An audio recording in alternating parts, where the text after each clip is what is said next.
Praise the lord. మన ప్రభువును మన రక్షకుడైన యేసుక్రీస్తు వారి శ్రేష్టమైన నామంలో మీ అందరికీ మా హృదయపూర్వక వందనములు. ఈరోజు దేవుని వాక్యము, ఎలుగెత్తి నేను యెహోవాకు మొర్రపెట్టునప్పుడు ఆయన తన పరిశుద్ధ పర్వతము నుండి నాకు ఉత్తరమిచ్చును. కీర్తనల గ్రంథము 3వ కీర్తన 4వ చరణం.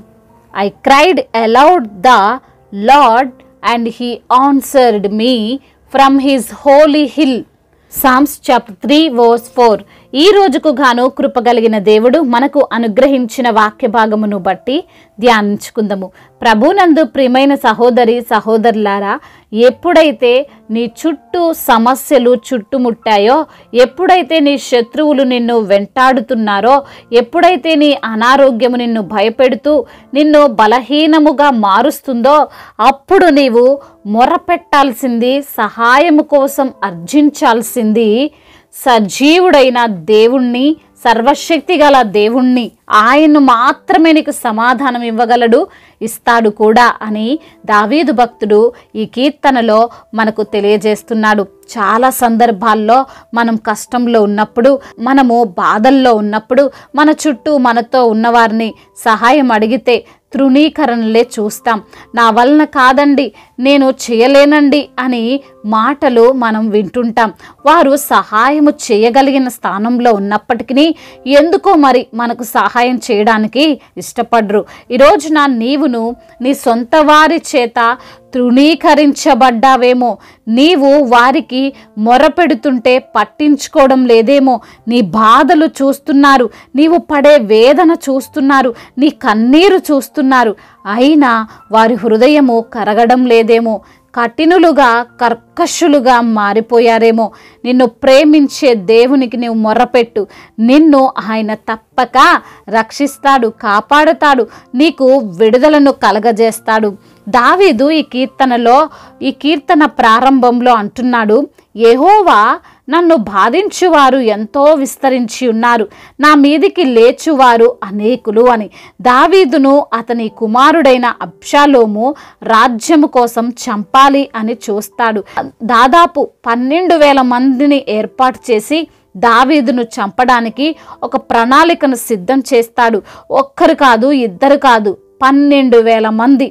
ఒకసారి ఆలోచించండి, అంతమంది మన కోసం వెతుకుతుంటే, మనల్ని బాధ పెట్టాలని తిరుగుతుంటే ఎలా ఉంటుంది పరిస్థితి? ఇది తెలిసిన మన స్నేహితులు, బంధువులు, మన పొరుగువారు ఏమంటారు? ఇక ఈమె పని అయిపోయింది, ఈయన పని అయిపోయింది, ఎవ్వరూ వీరిని కాపాడలేరు అని అంటారు. ఆశలు వదిలివేసుకుంటారు. దావీదు కూడా బహుశా అలాంటి పరిస్థితిని ఎదుర్కొంటున్నాడేమో ఆ రోజున. అయితే దావీదు రాజుగా ఉన్నప్పటికీ, తన దగ్గర కూడా అంతో కొంత సైన్యం ఉన్నప్పటికీ వారిని బట్టి ధైర్యం తెచ్చుకోలేదు, వారిని చూసి మిడిసిపడలేదు, దేవాతి దేవుణ్ణి ఆశ్రయించాడు. దావీదు గురించి తెలిసిన వారు అనేకులు ఉన్నారు. ఏ సమస్య వచ్చినా మనుషులను ఆశ్రయించడు, దేవుణ్ణే ఆశ్రయిస్తాడు, దేవుని యొక్క సహాయము కోసం వెళ్తాడు అని అందరికీ తెలుసు. దాన్ని బట్టి దావీదును అనేకులు అంటున్నారు, ఈసారి దేవుడు కూడా రక్షింపలేడు, అతనికి దేవుని వలన రక్షణ ఏమియో దొరకదు అని అంటున్నారు. ఈరోజున బహుశా నీ స్థితి, నీ పరిస్థితి కూడా అలానే ఉన్నదేమో. నీకున్న కష్టాలను చూసి, నీకున్న సమస్యలను చూసి, నీపైకి వచ్చిన ఉపద్రవమును చూసి దేవుడు కూడా సహాయం చేయలేడు, ఈ అనారోగ్యం నుండి కాపాడలేడు, ఈ అప్పుల నుండి విడిపించలేడు, ఈ శోధనల నుండి తప్పించలేడు అని అంటున్నారేమో. వారి యొక్క భయపెట్టే మాటలను నీవు పట్టించుకోకు. ఆయన సజీవుడు, ఆయన ఈ లోక సృష్టికర్త అని మరచిపోకు. ఆయన వలన సాధ్యము కాని పని ఏదీ లేదు అని గ్రహించు. అందునిమిత్తమునే దావీదు అంటున్నాడు, యెహోవా నీవే నాకు కేడముగా, నీవే నాకు అతిశయస్పదముగాను, నా తల ఎత్తువాడవుగాను ఉన్నావు అని. ఎవరెన్ని చెప్పినా, ఎవరేం మాట్లాడినా దావీదు దేవునిపై ఉన్న నమ్మకాన్ని కోల్పోలేదు. ఎలుగెత్తి దేవునికి మొర్రపెట్టాడు. ఆయన దావీదుకు జవాబిచ్చాడు. 12,000 మంది దండెత్తి వచ్చి దావీదును చంపాలి అనుకున్నా కానీ వారికి చిక్కకుండా దేవుడు కాపాడాడు. ఈ రోజున నిన్ను కూడా దేవుడు కాపాడగలడు, రక్షింపగలడు. దేవుడు నీకు ఆధారము అనే విషయము మర్చిపోకు. ఆయన నీతో ఉన్నాడు అని మర్చిపోకు. 10,000 మంది దండెత్తి వచ్చినా నిన్నేమి చేయలేరు అనే ధైర్యముతో నీ ఉండు. నీ సమస్య ఏదైనా, ఎంత పెద్దదైనా, ఎవరు నీకు సహాయము చెయ్యకపోయినా సరే దేవుడు నీ మొర వింటాడు. వినడం మాత్రమే కాదు, ఆయన నీకు జవాబిచ్చి నీకు రక్షణను కలగజేస్తాడు. గనుక ధైర్యముగా ఉండు, నిర్భయముగా జీవించు. దేవుడి మాటలను దీవించి మన హృదయములో ఫలింపచేయునుగాక.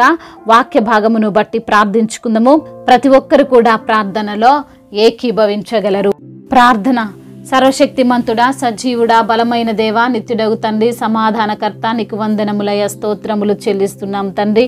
అవునయ్యా, వెలుగెత్తి నేను యెహోవాకు మొర్ర పెట్టినప్పుడు ఆయన తన పరిశుద్ధ పర్వతము నుండి నాకు ఉత్తరం ఇచ్చినని మరి కీర్తనకారుడు కీర్తిస్తున్న కీర్తనను బట్టి మీకు స్తోత్రములు చెల్లిస్తున్నాము. అవును తండ్రి, మాకున్నటువంటి కష్టములో, మాకున్నటువంటి బాధల్లో అయా మా చుట్టూ ఉన్నవారి యొక్క సహాయము మేము అడిగినప్పుడు తృణీకారమునే మేము పొందుకున్నామయ్యా. అయ్యా, నీవు మాకు సహాయకుడు ప్రభువా. మనుషుల వైపు మేము చూసినన్ని నాళ్ళు ప్రభువా మాకు అయ్యా ఎటువంటి సహాయము రాలేదు నా తండ్రి. సర్వశక్తి గల దేవునివైన మీ వైపు మేము చూస్తుండగా ప్రభువా, వారు నా తట్టు చూడగా వారికి వెలుగు కలిగినంటున్నావు కదా తండ్రి. అట్టి రీతిగా తండ్రి మమ్మల్ని నిలవబెట్టినందుకు స్తోత్రములు అయ్యా. నీ యొక్క ప్రసన్నతను మా పైన కుమ్మరిస్తున్నందుకు స్తోత్రములు తండ్రి. ఈ రోజున ఎందరైతే బిడ్డలు ఏ ఏ సమస్యలతో ఉన్నారో, ఇరుకులతో, ఇబ్బందులతో ఉన్నారో, వేదనతో ఉన్నారో, బాధతో ఉన్నారో, నలిగిపోయిన స్థితిలో ఉన్నారో, కృంగిపోయిన స్థితిలో ఉన్నారో, వారిని మీరు లేవనెత్తండి. వేదనను కొట్టివేసి సంతోషాన్ని, సమాధానాన్ని దయచేయండి. అదేవిధంగా నా ప్రభువా అయ్యా, ఎందరైతే బిడ్డలు ఉద్యోగము లేక బాధపడుతున్నారో వారికి మంచి ఉద్యోగమును దయచేయండి నా తండ్రి.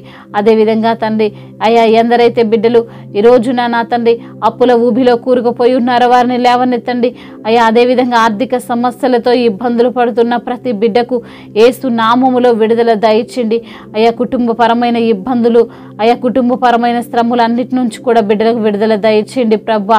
అయ్యా, ఎందరైతే బిడ్డలు ఉద్యోగం కొరకు ఎదురు చూస్తున్నారో వారి జీవితంలో గొప్ప కార్యాన్ని మీరు జరిగించండి అయ్యా. మరి తండ్రి వారి జాబ్ విషయంలో మీరే సహాయం చేయండి. ఇంటర్వ్యూలో మరి సెలెక్ట్ అవ్వడానికి సహాయం చేయండి. కాంపిటేటివ్ ఎగ్జామ్స్ రాస్తుండగా తండ్రి అయ్యా, రాసిన బిడ్డలకు తండ్రి వారికి అనుకూలముగా రిజల్ట్ వచ్చినట్లుగా సహాయం చేయండి నా తండ్రి. అదేవిధంగా నా ప్రభా, ఎందరైతే బిడ్డలు ఈ రోజున నా తండ్రి అయ్యా మరి తండ్రి శాంతి లేక, సమాధానము లేక, సఖ్యత లేక ఉన్నారో వారికి శాంతిని, సమాధానాన్ని దయచేయండి అయ్యా. ప్రతి ఒక్క దైవజనుని కుటుంబాన్ని దీవించండి అయ్యా. వారికి మీరు తోడుగా ఉండండి. సువార్థికులందరినీ కూడా మీరు బలపరచండి, స్థిరపరచండి తండ్రి అయ్యా. బిడ్డలు ఏ ఏ పనులు చేసుకుంటున్నారో, ఎటువంటి బిజినెస్లు చేస్తున్నారో వారికి తగినటువంటి ప్రతిఫలాన్ని మీరు దయచేయండి. అదేవిధంగా తండ్రి రక్షణ లేని ప్రతి బిడ్డకు రక్షణ దయచేయండి అయ్యా. చిన్న బిడ్డలందరినీ కాచి కాపాడండి నా ప్రవ్వ. యవన వయసులో మీ కాడిని మోసే కృపను దయచేయండి నా తండ్రి అయ్యా. యవన కాలములో తండ్రి మిమ్మల్ని ప్రేమించే మనసును దయచేయండి. లోక స్నేహము మీతో వైరమని ఎరిగి తండ్రి జాగ్రత్తగా అయ్యా వారు మీ యొక్క వాక్యమందు మరి తండ్రి నడవడానికి సహాయము దయచేయండి. సత్యమైనటువంటి మార్గాన్ని అనుసరించి అయ్యా మీ యొక్క మరి నిత్య రాజ్యాన్ని బిడ్డలు పొందుకోవడానికి సహాయము దయచేయండి నా తండ్రి. అదేవిధంగా నా తండ్రి అయ్యా, దైవ సేవకులందరికీ మీరు తోడుగా ఉండండి. వారిని మీరు బలపరచండి తండ్రి అయ్యా. వారికి ఉన్నటువంటి ఇబ్బందులన్నిటి నుంచి కూడా మీరు విడుదలను దయచేయండి నా ప్రభువ. గర్భిణీ స్త్రీలకు మీరు తోడుగా ఉండండి. తల్లి బిడ్డలకు క్షేమాన్ని దయచేయండి. ఇప్పుడే పుట్టిన చంటి బిడ్డలను మీరు జ్ఞాపకం చేసుకోండి ప్రభా అయ్యా. మరి తండ్రి మీ నామానికి మహిమకరంగా వారిని పెంచడానికి సహాయం చేయండి తండ్రి అయ్యా. అదేవిధంగా నా ప్రభువ అయ్యా, ఇతర దేశాల్లో ఉంటున్న ప్రతి బిడ్డకు మీరు తోడై ఉండండి అయ్యా. వారి యొక్క తండ్రి దేశ సంస్కృతులన్నిటిని బట్టి అయ్యా వారిని తండ్రి మీ యొక్క నామము మహిమపరిచే విధంగా లేవనెత్తండి అయ్యా. వారి కష్టాజితమును అంతటిని తీసివేయండి. వారి దుఃఖమును కొట్టివేయండి, సమాధానపరచండి. ముఖ్యంగా భార్యాభర్తల మధ్య విభేదాలను తొలగించండి. వారికి ఇచ్చిన గర్భఫలాన్ని మీరు ఆశీర్వదించండి ప్రభా. మీ యొక్క నామానికే మహిమకరంగా వారు ఉండునట్లుగా సహాయం చేయండి తండ్రి. సొంత గృహము లేని బిడ్డలకు సొంత గృహాన్ని దయచేయండి. గవర్నమెంట్ జాబ్ చేసుకుంటున్న వారు రిటైర్మెంట్స్ కొరకు మీ సన్నిధిలో మొరపెడుతుండగా సహాయం చేయండి తండ్రి. మీ చిత్తానుసారంగా వారి యొక్క తండ్రి రిటైర్మెంట్ ఉండడానికి సహాయం చేయండి నా ప్రభ.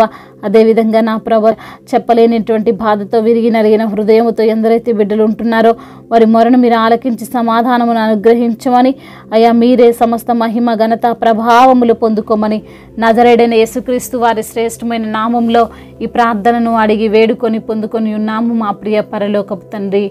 ఆమేన్. ఈరోజు పెళ్లి రోజు మరియు పుట్టినరోజు జరుపుకున్న వారందరినీ దేవుడు దీవించి సకల మేలులతో సకల ఆశీర్వాదములతో కృపాక్షేమములతో శాంతి సమాధానంతో దేవుడు మిమ్మల్ని నింపునుగాక. మీ యొక్క ప్రార్థన అవసరతలను మాకు తెలియజేయగలరు. మీ కొరకు మేము తప్పక ప్రార్థిస్తాము. మొదటిసారిగా మన యొక్క ఆదరణ వాక్యం చూస్తున్నట్లయితే తప్పకుండా సబ్స్క్రైబ్ చేసుకోగలరు. ఈ వాక్యం మీకు ఆశీర్వాదకరంగా ఉండినట్లయితే అనేకులకు కూడా ఈ వాక్యాన్ని పంపి మీరు కూడా దేవుని యొక్క రాజ్య సువార్తలో పాలిభాగస్సులు కావాలని దేవుని పేరిట మనవి చేసుకుంటున్నాను. May God bless you all. దేవుడు మిమ్మల్ని దీవించి బలపరిచి స్థిరపరచునుగాక.